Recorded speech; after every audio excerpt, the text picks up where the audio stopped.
आपने ये बात जिसके पास टाइम होगा, आपने मॉडर्न डे के अंदर एक प्लेयर को बहुत अच्छे तरीके से एक्सप्लेन किया कि वो शॉट बना के बॉल बहुत अच्छी मारता है, रोहित शर्मा। रोहित शर्मा का जवाब नहीं साहब। रोहित शर्मा साहब जो है वो उनके पास बड़ा टाइम होता है और शॉट बना के मारते हैं।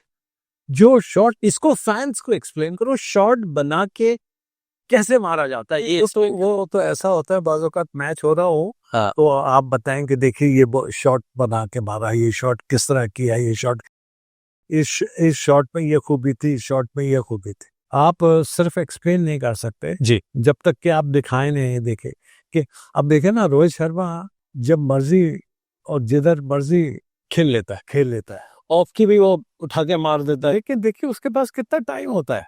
Timer good timer on the ball होता है ना, वो ये काम कर सकता है। तो रोहित शर्मा में ये आर्ट है और ये बहुत बड़ा आर्ट है। ऐसा आर्ट थोड़े की है, बहुत ही कम प्लेयरों में हो, बहुत ही कम प्लेयरों। आपको मजा आता है उसकी बैटिंग देख? मैं तो I love to see his batting. मैं तो उसका फैन हूँ, बहुत बड़ा फैन हूँ रोहित शर्मा का। जी। और जब वो पाकिस्तान के अगेंस्ट लंबे स्कोर्स करता है, तब आप as a Pakistani former great देखते हैं या आप as a cricket admirer, as a cricket admirer मेरा काम है अच्छी क्रिकेट देखना, चाहे जहां हो चाहे जहां हो रही हो और किसके खिलाफ हो। जिसके मजा तो वही है कि आप अच्छी क्रिकेट देखो। तो यही कहेंगे यार आज तो क्रिकेट अच्छी हो रही है। अभी बाज़ औक़ात कुछ टीमें मैच खेल रही होती हैं, उसमें बैट्समैन जिस तरह बैटिंग कर रहा होता है पसंद नहीं होता, लेकिन जबरदस्ती देखनी होती है क्रिकेट। जी, लेकिन अगर आप हाई क्वालिटी क्रिकेट देखेंगे तो उसमें आपको मजा भी आएगा और घर का बिजली का खर्चा भी बचता रहेगा। उस जमाने में और आपके मैचेस भी बड़े कम होते थे, 2-2 3-3 टेस्ट मैच, 69 वगैरह की बात कर रहा हूँ। कहने का मतलब ये है कि वो कम खर्च के पैसे जो मिलते थे वो टेस्ट मैच के होते थे, और आपके test match far and few in between होते थे, तो काउंटी खेलना बड़ा इंपॉर्टेंट होता था। वो मंजर उस जमाने में देखिए यही होता था कि हमारे, देखिए मैंने 15 साल पाकिस्तान के लिए क्रिकेट खेले और सिर्फ 78 टेस्ट मैच खेले। और इंडिया के प्लेयर्स जिसने 15-16 साल क्रिकेट खेली है उसने तो 200 के करीब मैचेस खेले हैं।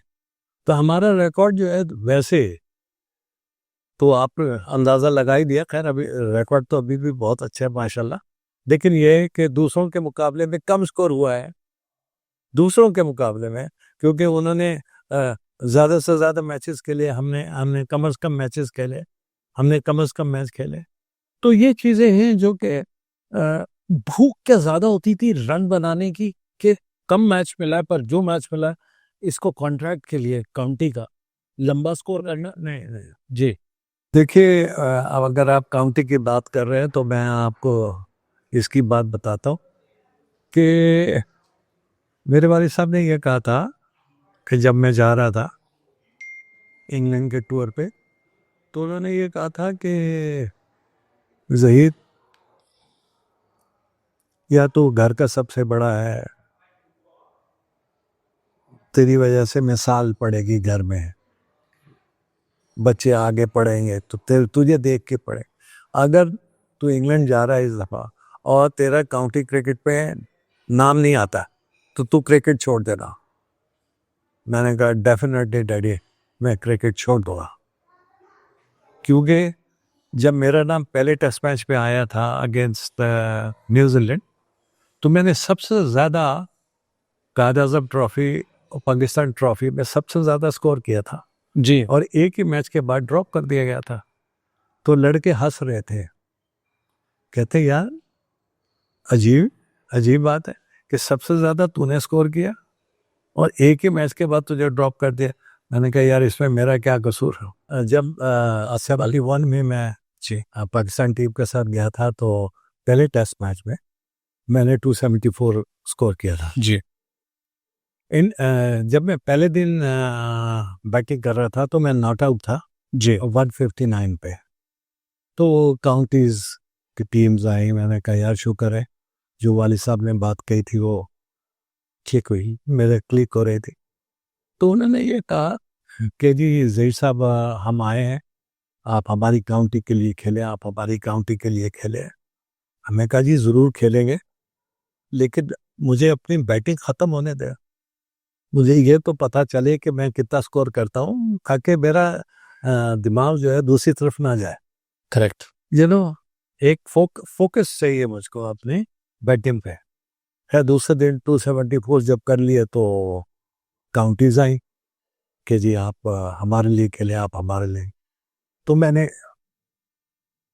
ग्लॉस्टरशायर ज्वाइन की टाइम रहा वो और 14-15 साल छोड़ा। मैंने काउंटी क्रिकेट खेले। और यही बात थी कि आप देखें कि काउंटी क्रिकेट खेलने का एक नशा ही कुछ और होता है, बड़ी ऑर्गेनाइज्ड वे में होता है, समझिए।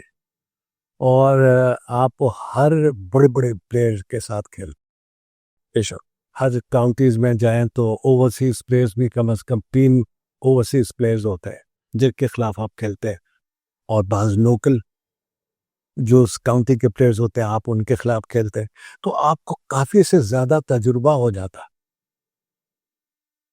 बाहर की क्रिकेट खेलने, जी और खासतौर पे ग्रीन विकेट्स पे। जी।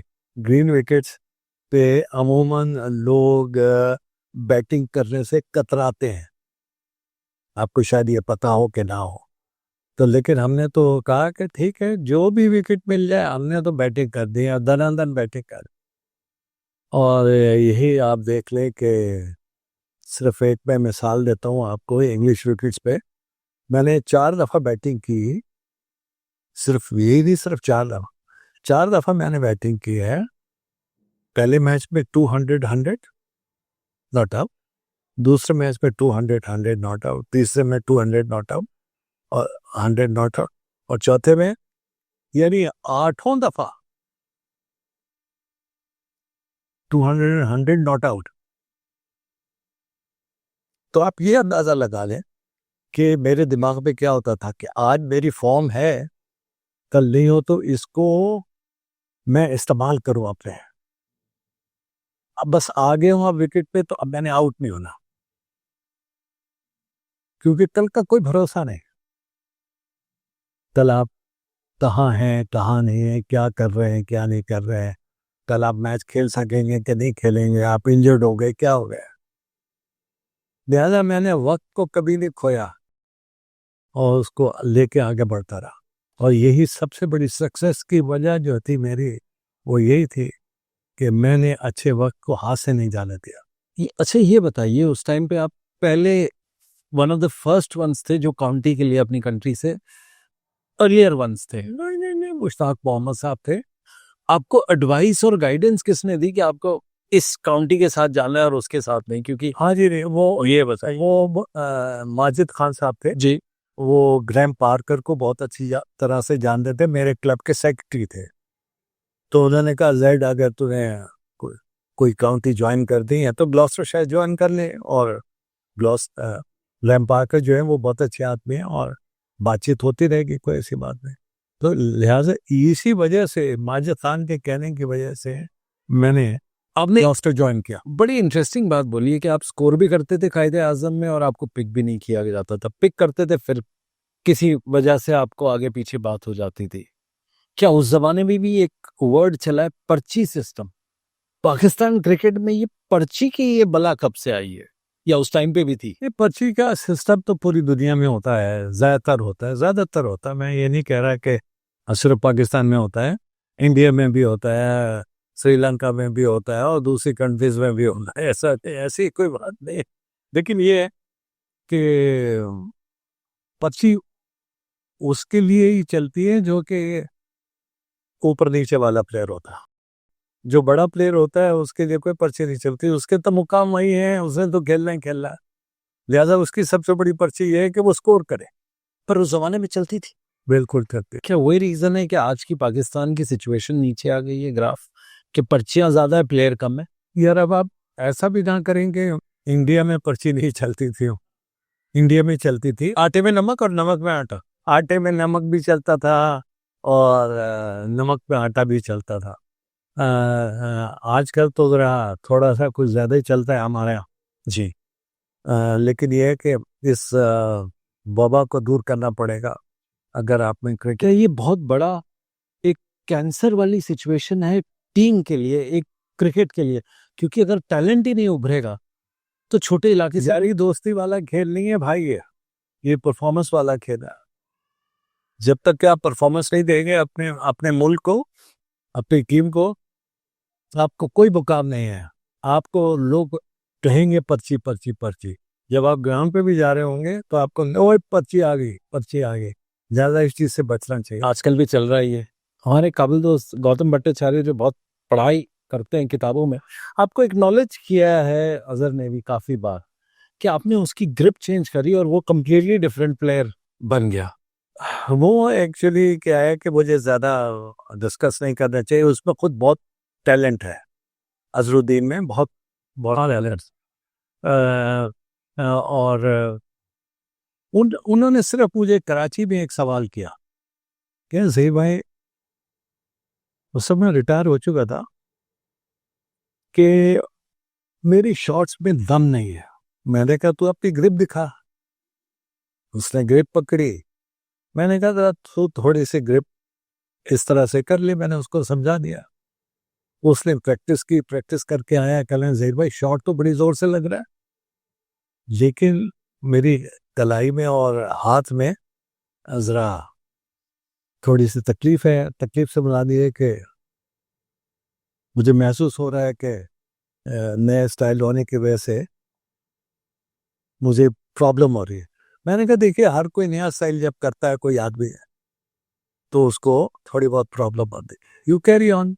तो उसने उसमें वो मैच वो खेला था और कराची में उसने शायद 99 किया था या समथिंग किया था, आई एम नॉट श्योर जी, लेकिन उसने अच्छा बड़ा स्कोर किया था। लेकिन ये है कि फिर वो इंग्लैंड में जब वो क्रिकेट खेले थे, टेस्ट मैच खेले थे, वो भी मेरे सामने ही थे और उन्होंने 100 एंड समथिंग किया था अजरुद्दीन ने। और तो बाज अच्छे तब सीखने वाले होते हैं जी, बड़ा प्लेयर बड़ा तो वो जल्दी सीख गए एकदम से इस चीज को। और मैं अपनी तारीफ नहीं कर रहा भाई, मैं अपनी बिल्कुल तारीफ नहीं कर पर रहा। बड़प्पन ने अजहरुद्दीन का जो बाहर जाके उन्होंने काफी एक्नॉलेज जोर शोर से किया कि ये मुझे नहीं पता, लेकिन ये है कि अजहरुद्दीन से मेरे परसों या लासों बात हो रही थी।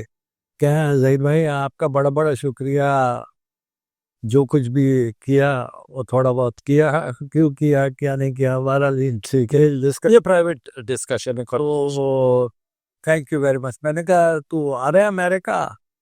कह लेंगे जहीर भाई, इसने पॉज दिया थोड़ा सा, तो इसका मकसद वो नहीं आ रहा है। कह लेंगे बस, लेकिन मुलाकात बहुत जल्दी होगी, मुलाकात जल्दी होगी। लिहाजा बाज जो लोग होते हैं जो सीखने वाले होते हैं वो इस चीज को जल्दी से सीख जाते हैं, अच्छे स्टूडेंट्स ऑफ द गेम। तो यस। तो अजरुद्दीन तो भाई वैसे भी वर्ल्ड क्लास शुरू से ही प्लेयर था, तो थोड़े से ग्रिप से अगर उसको अल्लाह मियां ने भाग लगा दिए तो नथिंग लाइक इट। तड़का बहुत ही बढ़िया लगा, बट छोका आपने ही। दो तीन सवाल हैं आखिरी के, सबसे हाइपोथेटिकल उसमें फैंस के सवाल हैं कि अगर आज के दौर पे जहीर अब्बास साहब उतरते पिच पे, वही T20 की टीम होती इंडिया की और आप खेलते, तो बुमराह जैसी बला को आप कैसे खेलते? खेला तो सबको जा सकता है, ऐसा कोई बात नहीं है, लेकिन ये है कि जो बहुत अच्छा बॉलर होता है उसको रिस्पेक्ट दी जाती है जी, उसको पहले समझा जाता है। जब तक आप समझेंगे नहीं उसको मारना इतना आसान नहीं है। लिहाजा हर गेम के अपने अपने उसूल है जी, Bumrah no doubt one of the greatest these days, उसका नाम बहुत बड़ा है और वो जब भी आता है वो हमेशा विकेट्स लेता है। चेंज वन वन जब भी चेंज होके आएगा आप हमेशा देखेंगे उसने कोई ना कोई विकेट ली। तो कप्तान की यही तो मर्जी होती है कि जब भी उसको दोबारा लाया जाए वो कुछ ना कुछ काम दिखा दे। आपकी कप्तानी के अंडर भी माफ करना दो तीन बड़े बड़े फास्ट बॉलर रह चुके, तो क्या वो भी ऐसे ही आपके कहने पे विकेट निकालते थे या? देखिए जी, जब आप बॉलर को बॉलिंग देते तो उसका मकसद ही यही होता है कि कप्तान जो है वो तवक्को कर रहा है कि वो आप परफॉर्मेंस देंगे। परफॉर्मेंस से मुराद ये है कि विकेट्स लेंगे। जब आप विकेट ले लेते हैं तो कप्तान खुश हो जाता है ऑब्वियसली। तो यही कप्तान की बेहतरी के उसी का तो नाम आपकी आपकी दरकार पे खरा कौन उतरता था पहले, सरफराज साहब या इमरान साहब? नहीं, इमरान बहुत बड़ा बॉलर था, सरफराज नवाज बहुत बड़ा बॉलर था। हमारे यहाँ पहले बहुत ही अच्छे अच्छे बॉलर्स थे जी, बहुत ही अच्छे अच्छे बॉलर थे। और यही है कि टीम जो है बगैर बॉलर्स के कंप्लीट नहीं हो सकती। हमारी टीम जो थी वो इन बॉलर्स के साथ साथ बैट्समैन बैट्समैन भी साथ होते थे, तो जब भी हम जीता करते थे, वरना हम जीतते कहाँ। लिहाजा हमारा रिकॉर्ड उस जमाने में हमेशा मैच विनिंग का बहुत ज़्यादा अच्छा रहा है। और एवरेज जो है वो हमेशा पाकिस्तान की विनिंग की बेहतर रही है। यार, भाई, आखिरी उस पे पहुंच चुके हैं हम अपने इंटरव्यू के, एक डायलॉग जिसको हम बोल रहे हैं। फैन का सवाल है, कहीं आपके कहते हैं कि ये मंजर आ गया, ये दौर इस फेज में आ गए लाइफ में कि साहिर साहब का पुराना गाना याद आता है, देखी जमाने की यारी, बिछड़े सभी बारी बारी। एक बहुत ही अजीज आपके बिशन सिंह बेदी, अगर वो साथ होते आपके या करंट उसमें से आपके साथ होते तो ये शाम कैसी गुजरती? मैं आप क्या कैसे बिशन बड़ा हिलेरियस आदमी था। बल्कि जब वो बीमार थे तो मैं उनको फ़ोन किया करता था कि बिशन की हाल है तेरा, की हाल है तेरा, तो उसकी उनकी बेगम से ज़्यादा बात होती थी। वो बेचारा बोलता कम ही था, तो पता चलता था कि उसका ऑपरेशन जो है वो ख़राब हो गया। मैं जब इंडिया जाया करता था, मैं ख़ास तौर पे दिल्ली जाता था, तो मैं दिल्ली गोल्फ क्लब में मैं और वो हमेशा खाना खाते थे, गप्पे मारते थे, चाय कॉफ़ी पीते थे और कई घंटे गुजार के और फिर अपनी अपनी तरफ चले जाते थे।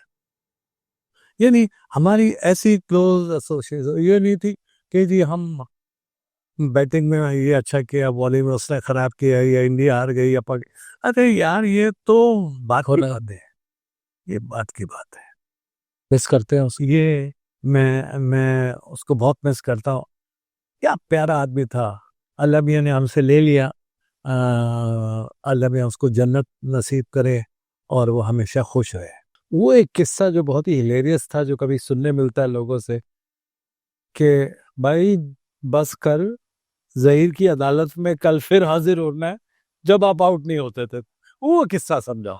वो आपको तो पता है बड़ा हिलेरियस था, बल्कि हमारी तरफ से जो क्राउड जो है वहां से बाहर से शोर, और सरदार जी और 12 बज गए ने 12 तो कह लेंगे एक तो तुसी तंग कर रहे हो, दूजे कल मैं फिर असी जहीराबाद की अदालत से पेश होना है, तो सानू तंग ना करो।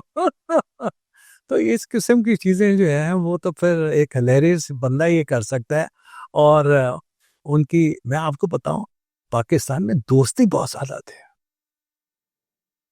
बहुत ज्यादा दोस्ती थी, और उनको बहुत ही लोग प्यार किया करते थे। और मैं आपको बताऊं कि इससे बड़ा सफीर, सफीर समझते हैं आप, कोई भी पाकिस्तान में अभी तक नहीं आया जो इंडिया की तरफ से। जो इंडिया की तरफ से ये दोनों आए। वेल, आखिरी सवाल, आज वो अगर आपके साथ बैठे होते तो क्या चाय पे कॉफी पे क्या डायलॉग हो रहा होता आपका? पकौड़े पे बात होती, कानपुर पे होती? कानपुर पे भी होती, पकौड़ों पे भी होती, खाने पे भी होती, सब किस्म की बातें होती।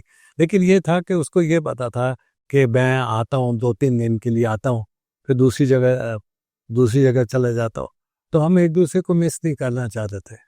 हर रोज कुछ ना कुछ रहता था कि जेड आ जाना, बैठेंगे, या तू आ जाना, इस होटल में आ जाना, वहाँ बैठेंगे। तो ये चलता रहता था। और बात यह है कि बिशन तू चला तो गया है, लेकिन अपनी यादें छोड़ गया है। तू हमेशा याद रहेगा और सारी जिंदगी याद रहेगा। पाकिस्तान की क्रिकेट और इंडिया की क्रिकेट तुझे हमेशा याद रखेगी। वेल, ये बड़े सेंटिमेंटली एंड नॉस्टैल्जिक नोट पे क्रिकेट डायलॉग्स की जो सीरीज है क्रिकेट प्रेडिक्टा, उसके हिसाब से हम शारजा के मार्बेला रिजॉर्ट्स में बैठ के पुरानी बातों की, पुरानी चीज़ें याद कर रहे हैं, और एक सेंटिमेंटल और एक इमोशनल ज़हीर अब्बास, जिनको प्यार से जेड कहते हैं, आज हमारे साथ हैं। Thank you very much for your time sir. Welcome welcome. I और होप करते हैं कि अगले 6 महीने में आपके साथ ये दोबारा हम बैठ के ये डायलॉग को आगे कंटिन्यू करेंगे। इंशाल्लाह इंशाल्लाह। आप सलामत रहें, खुश रहें, और मैं ये दुआ करूँगा जिस काम के लिए आप आए उसमें आपको कामयाबी हो।